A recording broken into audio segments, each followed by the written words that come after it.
d'actualité ce soir, le chef du gouvernement remet le tricolore à l'équipe nationale locale, un acte qui vient galvaniser les poulains de l'API Bangoura Route pour la 5e édition du championnat d'Afrique des Nations prévu au Maroc. Et puis le ministre de l'Énergie et de l'Hydraulique sur le site du projet Swapiti, attendant sur le fleuve concourir, la direction du projet s'engage à donner un bel ouvrage aux Guinéens d'ici 2 ans. Enfin, sport foot avec la fin du côté de Mandiana du tournoi, du côté du trophée Professeur Alpha Condé. C'est une action des enseignants de la localité à travers le mouvement Alpha Vainqueur. Voilà pour le sommaire. Encore une fois, bonsoir à toutes et à tous. Bienvenue dans cette édition. L'équipe nationale locale a reçu ce matin le tricolore national. La remise a été faite par le chef du gouvernement. Un acte qui vient galvaniser l'esprit des poulains de l'API Bangoura afin de hisser haut le drapeau national lors du championnat d'Afrique des Nations prévu cette année du 13 au 4 février 2018 au Maroc. Le point avec Adi Kamara, Kabasouma, Ousmane Kobele Keita. C'est la remise solennelle du drapeau national aux joueurs de l'équipe nationale B. Ces joueurs quittent bientôt Conakry pour participer au Maroc à la 5e édition du championnat d'Afrique des Nations, uniquement réservé aux joueurs locaux. L'objectif de la CAF avec le CHAN, il faut que nos joueurs le comprennent, entre parenthèses, est de créer de belles vitrines pour les footballeurs du championnat africain, pour donner une certaine valeur à notre championnat. Et donner aux joueurs locaux une chance de s'exprimer au niveau international, c'est largement atteint aujourd'hui par la CAF. Au Royaume du Maroc, le Sili national B sera à sa 3e participation et s'ira, nous le savons, avec la volonté légitime de gagner la coupe dans l'esprit du fair play, qui est l'éthique et la règle du sport. Cette remise est un devoir patriotique, un symbole de la souveraineté nationale autour du sport roi. Pour le ministre des Sports, de la Culture et du Patrimoine historique, cet acte devrait galvaniser l'énergie de nos joueurs afin d'honorer le pays en revenant avec la coupe. Cette équipe part au Maroc avec la 4e place conquise lors de l'édition du Rwanda en 2016. Je suis convaincu que cette équipe reviendra à Conakry au lendemain de la finale du 4 février avec la coupe. Chers sportifs, la remise de drapeau est un appel à votre sens de devoir patriotique pour la sauvegarde de l'honneur de la patrie. L'engagement, la responsabilité et le patriotisme sont déjà réunis au sein de l'équipe pour remporter ce trophée africain. Je pense que cette fois-ci, on ira faire quelque chose du côté de Casablanca parce que la Guinée, on a des talents et il faut aller montrer ça au royaume chérifien. Et j'espère, grâce à la bénédiction des parents et des frères et sœurs, Inch'Allah, on va venir avec la coupe. Le Premier ministre Mamadou Yula a tout d'abord félicité les joueurs, l'encadrement technique et administratif pour avoir franchi la phase finale de ce tournoi avant de prodiguer d'utiles conseils aux joueurs. Je veux simplement vous dire de vous concentrer sur 3 choses qui doivent vous guider durant cette campagne. La première des choses, le travail. C'est l'effort qui paye. La deuxième, c'est la discipline. Quand on est discipliné, organisé, on se donne plus de chance. Et enfin, pour représenter la Guinée, c'est l'honneur. Alors que ces 3 valeurs vous guident durant cette campagne.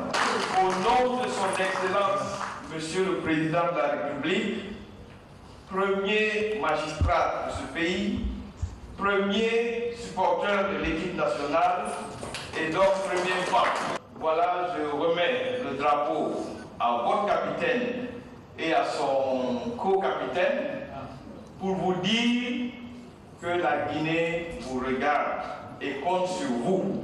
En tout cas, toute la Guinée compte entièrement sur cette équipe B pour une prestation de qualité avec en prime l'obtention de Dame Coupe. Lancé le 22 février 2015 par le chef de l'État, professeur Alpha Condé, les travaux de construction du barrage de Soapiti vont bon train. Le ministre de l'Énergie était récemment sur place pour constater l'état d'évolution du projet. La direction générale de ce grand projet du deuxième quinquennat s'engage à donner un bel ouvrage aux Guinéens dans les 2 prochaines années. Nabi Kamara. Les travaux de construction du barrage hydroélectrique de Soapiti ont débuté il y a 2 ans. 2 ans durant lesquels la société chinoise CWE, sous l'impulsion de la direction générale du projet, a travaillé nuit et jour pour donner corps à un ouvrage hydraulique qui fournira 300 MW d'énergie électrique. Samedi dernier, le ministre de l'Énergie et de l'Hydraulique est venu visiter ces vastes chantiers au bord du fleuve Concouré, ici à Tondon. De la carrière des matériaux, où seront excavés 4 300 m3 d'agrégats pour le béton, aux installations des poutres du tablier, l'atelier d'assemblage des conduites forcées et la cité de l'entrepreneur. Il a vu que la centrale de concassage d'une capacité de production finale de 1300 tonnes heure est fonctionnelle, tout comme les 2 centrales à béton d'une capacité de 530 m3 heure, mais également les 2 batteurs d'eau amont et aval qui permettent la dérivation de l'eau de son lit naturel. Nous venons de faire le tour du chantier sur 860 hectares de chantier, avec le barrage, avec tout l'arsenal indispensable pour pouvoir construire ce grand barrage, le barrage du siècle, le barrage du second mandat du président de la République. Ce que nous avons constaté, c'est un travail parfait qui se trouve ici. C'est rare en matière de construction de génie civil de se prononcer comme tel, mais ça dépend de ce que j'ai vu. Les avancements des travaux que nous voyons ici est très enseignant et très encourageant. A signalé que le ministre a vu également les 2 pertuis de dérivation dans le corps du barrage. Dérivation pour laquelle les techniciens se sont servis d'un canal ouvert de 500 mètres de long et 100 mètres de large, plus un batteur d'eau de 800 mètres. Et puis, ce communiqué, le ministre d'État, ministre de la Sécurité et de la Protection civile, informe les candidats au concours de recrutement des agents et officiers de police et de protection civile que le lancement des épreuves écrites initialement prévu le mercredi 27 décembre 2017 est reporté à une date ultérieure. L'empoisonnement des retenues d'eau et de mer se poursuit ce soir. Nous vous proposons l'étape de Mamou. Dans cette préfecture, 2 sites ont été retenus pour ce projet présidentiel. Il s'agit des étangs de la station piscicole de Bafing-Tolo et le barrage Bafing. Tierno Maroufba, Ansoumantoumani Kamara. Venue de la Guinée forestière, cette pick-up transportant des alevins débarque sa cargaison ici à la station piscicole de Bafing-Tolo à Mamou. C'est au compte de l'initiative présidentielle pour la relance de la pisciculture et la promotion de l'emploi jeune. Dans ces 2 étangs de cette station piscicole, les étudiants mettent en pratique les connaissances théoriques reçues sur la pisciculture. La communauté bénéficiaire, elle, applaudit cette initiative du président de la République, une première dans son histoire. L'appui de la commune pour entretenir ces poissons, c'est de veiller au bassin d'où les poissons sont mis et éviter à ce qu'il y ait de bruit et éviter à ce que les gens pèsent avant le moment de retenue. Non loin de ces étangs, la retenue d'eau du barrage de Bafing dans la sous-préfecture de Tolo a aussi reçu une quantité importante d'alevins. Ce site, construit en 1954 et réhabilité en 2014, est aussi le lieu d'expérimentation de l'École nationale de l'agriculture et de l'élevage ENAE Tolo de Mamou. Une sensibilisation se fera dans les mosquées. Commencez par les femmes qui viennent laver au marigot, tout en les interdisant de ne pas le faire parce que ce n'est pas bon pour le poisson. Ça ne peut pas aller avec le savon. Et les enfants qui viennent se laver ici, il y aura une sensibilisation à la mosquée, à l'école. Et tout le monde sera au courant pour dire qu'ici, ce n'est plus comme avant. On doit prendre soin de nos poissons Parce que ça, c'est dans l'intérêt de l'école et de la communauté. Remercier le professeur président Alpha Condé, remercier le ministère de la Pêche et de l'Aquaculture, le fait vraiment de nous apporter une quantité de poissons pour alimenter notre barrage. Cette initiative présidentielle bénéficie de l'appui financier de la Banque mondiale au compte du programme de productivité agricole en Afrique de l'Ouest, WAP, un programme initié par la CEDEAO. Les audiences dans l'affaire dite Madame Boiro se poursuivent au tribunal de première instance de Dixine, une affaire criminelle qui met en cause plus d'une dizaine de personnes. Le dossier remonte à 2012 en route banlieue de Conakry. Compte rendu d'audience, Thierno Younoussaba. L'affaire Madame Boiro, comme on l'appelle, la procédure connaît un début de procès avec la tenue des premières audiences au tribunal de Dixine. Dans la phase des débats, le principal présumé auteur, Mohamed Sankon alias Léoné, est interrogé. À la barre, 14 autres mises en cause sont attendues. Ils répondent des faits d'assassinat de Mme Aïssatou Boiro, ancienne directrice du Trésor public, et de l'informaticien Paul Temple Cole. Le crime remonte à 2012 lorsque les deux personnes tombent sous les balles d'une bande armée en banlieue de Conakry. Le cas de Mme Boiro est un cas particulier. Si pour les autres crimes, c'est des véhicules qu'on recherchait, pour Mme Boiro, c'était de mettre fin à sa vie. Et nous pensons que un accusé comme Sankon, je ne sais pas quel est l'intérêt pour lui de porter atteinte à la vie de Mme Aïssatou Boiro. C'est pourquoi la partie civile continue à insister et persister que c'est un crime qui a été commandité, que les commanditaires doivent être démasqués. Aux côtés des mises en cause, une équipe d'avocats est constituée pour assurer leur défense. Le collectif d'avocats conduit par Maître Mohamed Abou dénonce une violation de la procédure depuis l'enquête préliminaire. On n'est pas là pour défendre les bandits, on n'est pas mais pour défendre le droit. Et quand ce droit est violé, nous allons crier sur tous les toits que le droit est violé, fût-ce celui d'un bandit. S'ils sont bandits, ils ont commis des actes, ils ont volé des véhicules. Là, c'est un autre cas. Ils n'ont qu'à engager des poursuites dans ce sens. Mais dans l'assassinat de Mme Boiro et de Paul Temple Cole, il faut rechercher les auteurs, les auteurs de ces crimes. En attendant, nous n'avons pas de preuves, en tout cas à l'égard de nos clients ici présents. Le dernier développement dans ce jugement réconforte les parties et tout porte à croire que les responsabilités seront bientôt situées dans cette affaire par le tribunal de Dixine. Les mutilations génitales féminines et les violences basées sur le genre préoccupent le Fonds des Nations Unies pour la population, d'où le lancement d'une campagne de lutte contre ces pratiques. Mamou, en toile de fond, informer, sensibiliser les populations sur les méfaits des VBG. RTG Mamou, Mamadou Paté Baldé, Mohamed Kourouma. Les violences basées sur le genre et les mutilations génitales féminines sont encore pratiquées en Guinée malgré l'engagement du gouvernement à lutter contre ces pratiques. Face aux conséquences qu'ils pèsent sur la santé des femmes et des jeunes filles, l'association Maison Mère vient de lancer une vaste campagne de sensibilisation et d'information des populations de la région de Mamou. Les violences faites aux femmes sont une réalité dans le monde et la Guinée n'en épargne pas. Elles ont des conséquences néfastes importantes sur le plan humain et social, économique, et ceci au niveau des femmes, des enfants, des familles et de notre pays en général. C'est pour cela que le gouvernement avec ses partenaires renforce continuellement la lutte contre les violences faites aux femmes et les violences basées sur les arts en général. Financée par l'INET-PIE, la démarche vise à toucher le maximum des populations à Mamou, Dalaba et Apita pour un véritable changement de comportement.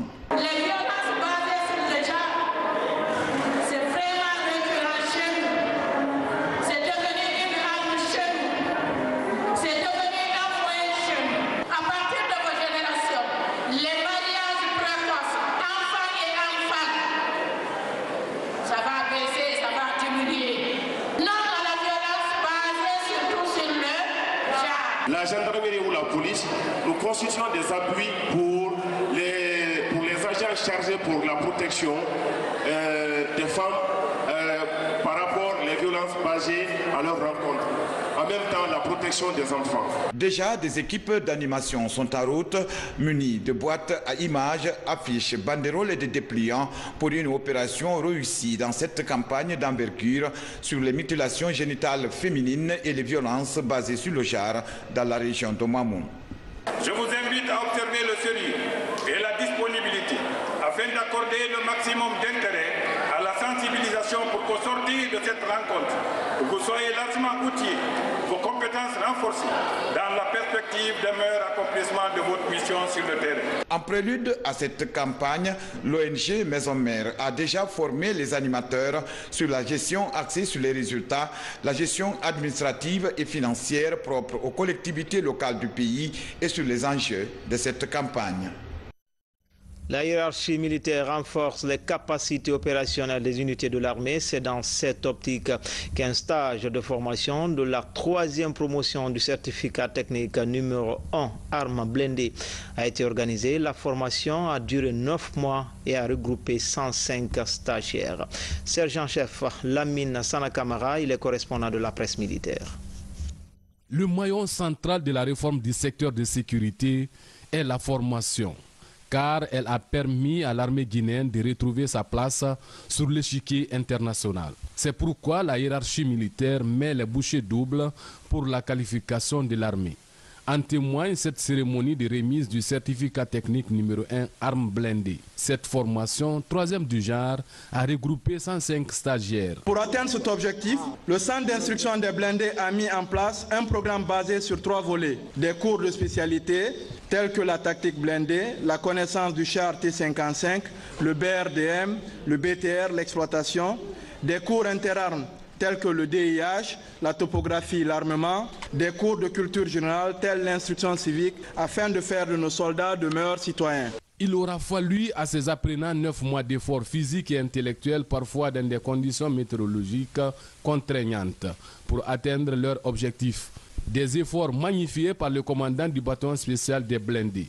Il a invité ses stagiaires à pérenniser les connaissances acquises au cours de ce stage dans leurs unités respectives.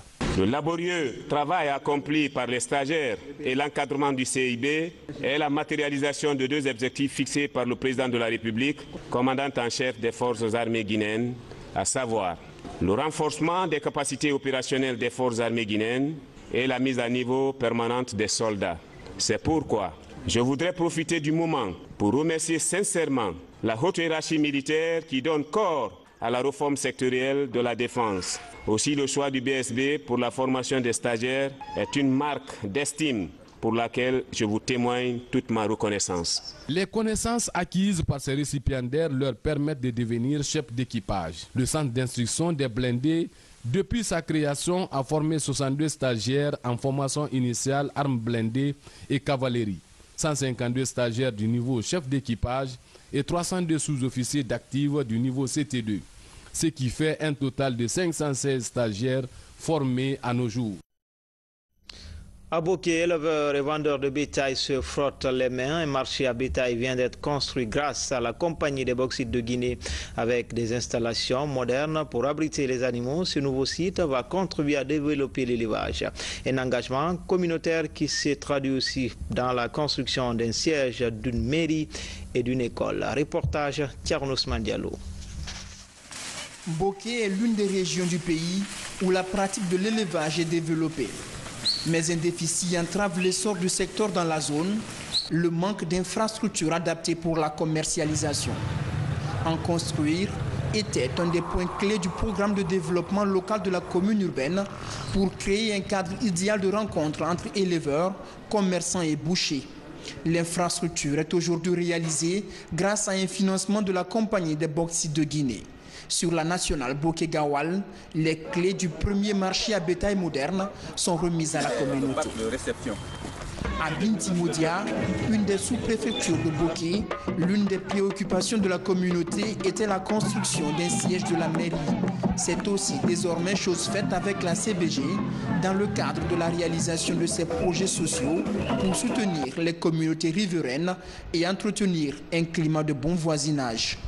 C'était notre priorité, parce que nous étions tous concentrés à la sous-préfecture. Le sous-préfet, le CV déconcentralisé, la commune et tout. Est-ce que vous comprenez? La décentralisation, vraiment, c'est un plus. La meilleure façon de travailler, c'est de travailler dans la quiétude, c'est de travailler dans la paix sociale. Si vous voyez que la CBG a réussi à faire un bijou comme ça, c'est parce qu'il y a la quiétude. Comme on dit, l'argent a horreur du bruit. Tout ce que nous demandons en contrepartie à la communauté, c'est la stabilité, c'est la paix sociale. Nous ne pouvons rien faire quand il y a de l'instabilité. Ce que la CBG demande à la communauté, c'est une cohabitation parfaite, pacifique.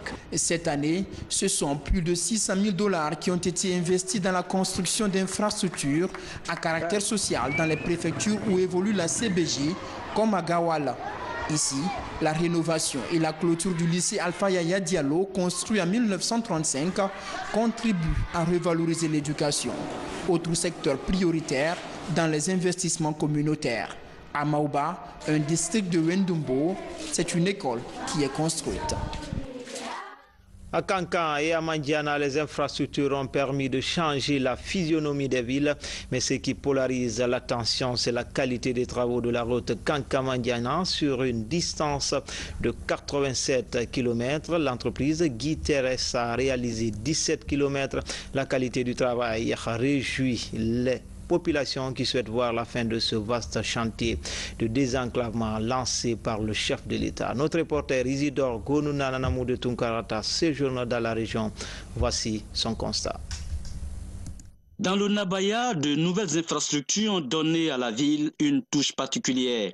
La cité de Kankan devient de plus en plus attractive. Une politique du professeur Alpha Condé qui fait du chemin à l'intérieur du pays. À 87 km de Kankan, la ville de Mandiana aussi s'inscrit dans la même dynamique. Ici, la ville se modernise peu à peu.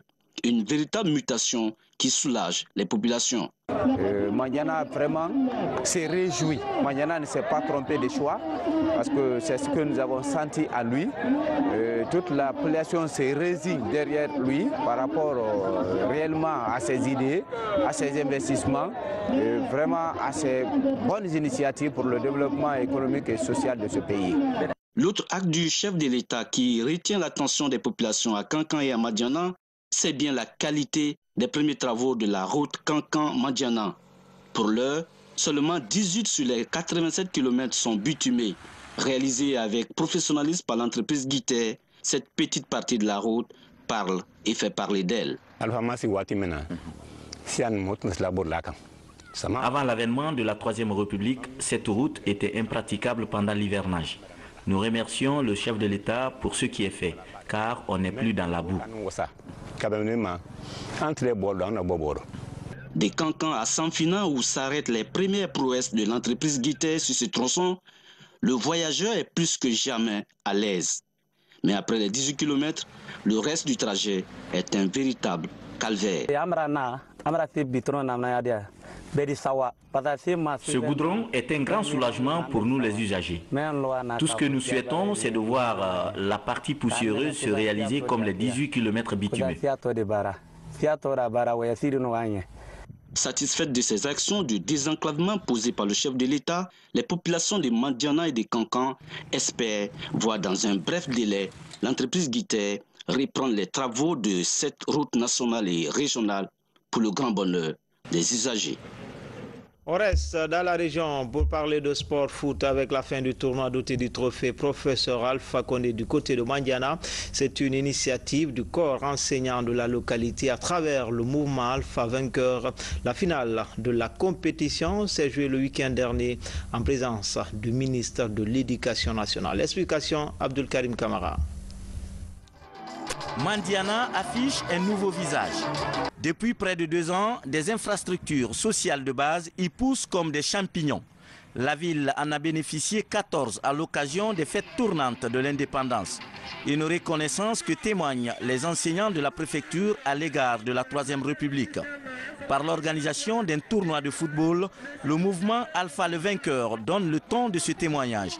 La compétition est dotée du trophée professeur Alpha Condé. Nous avons donné le nom au professeur Alpha Condé pour lui signifier que Mandiana est toujours avec lui et que Mandiana souhaite toujours vraiment qu'il continue avec ses œuvres, tout ce qu'il a fait vraiment pour ce pays, vraiment qu'il était à l'honneur pour nous de lui donner le nom du trophée. Au départ, le tournoi regroupe 8 équipes. La finale oppose les deux places fortes traditionnelles du football de Mandiana. Le FC Piment Rouge en noir et la génération Noumoussoulou en bleu. Au terme des 90 minutes, les Noirs l'emportent sur le score de 1-0. Dans l'ensemble, je demande aux enseignants de se donner d'emblée, de donner plus d'encadrement, de se donner parfaitement, parce que la jeunesse dont nous avons la responsabilité de gérer aujourd'hui, c'est le futur de la Guinée. C'est pour cela que ces enfants-là doivent nous écouter. Et pour qu'ils nous écoutent, il faut qu'on se mette au travail et qu'on prouve effectivement que l'effort fait l'effort. La compétition a commencé depuis le 1er décembre dernier. Pour cette première édition, des jeux de maillot sont offerts aux deux finalistes. Les primes de participation sont aussi décernées à toutes les équipes du tournoi.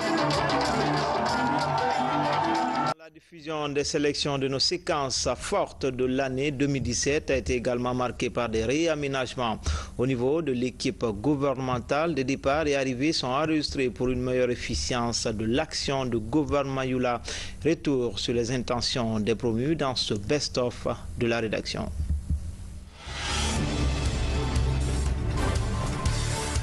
Après 3 années passées à la tête du département de la fonction publique, le ministre Sékou Kourouma n'a pas fait l'économie de son bilan. Un bilan marqué par l'assainissement des fichiers, l'opération de biométrie, la revalorisation du statut des retraités ou encore le recrutement de près de 14 000 nouveaux fonctionnaires. Un bilan non exhaustif, terni par la dernière crise liée au recrutement des contractuels de l'éducation. Pour poursuivre les réformes au sein de l'administration et la modernisation, Sékou Kourouma passe le témoin à Billy Nankouma Doumbouya, l'ancien conseiller.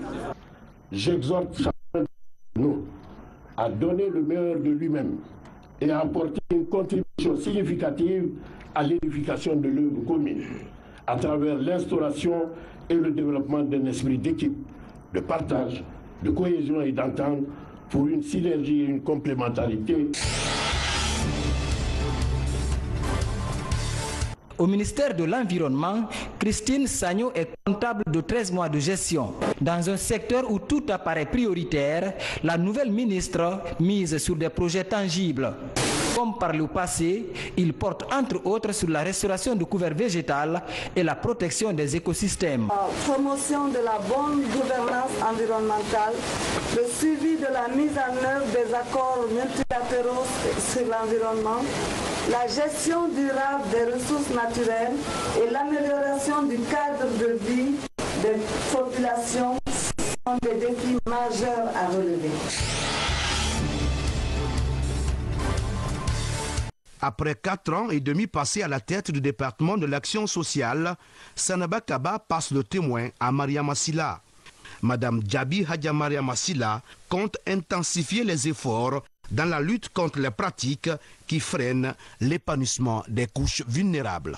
La protection, l'autonomisation sociale et économique des couches vulnérables reste d'actualité et se heurte à des obstacles qui méritent d'être évoqués. Il s'agit notamment des obstacles liés à leur accès aux services sociaux de base, à la pleine jouissance de leurs droits fondamentaux, à la faible et ceux liés à la faible représentativité des femmes dans la vie publique et politique.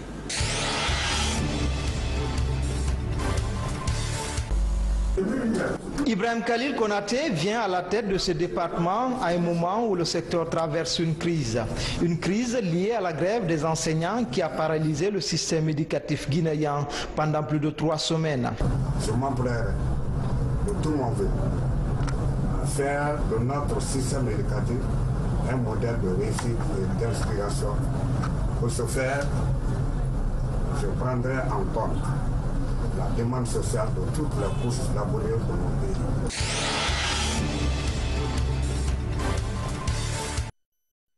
Habitat, urbanisme et aménagement de la ville, un département de tous les défis.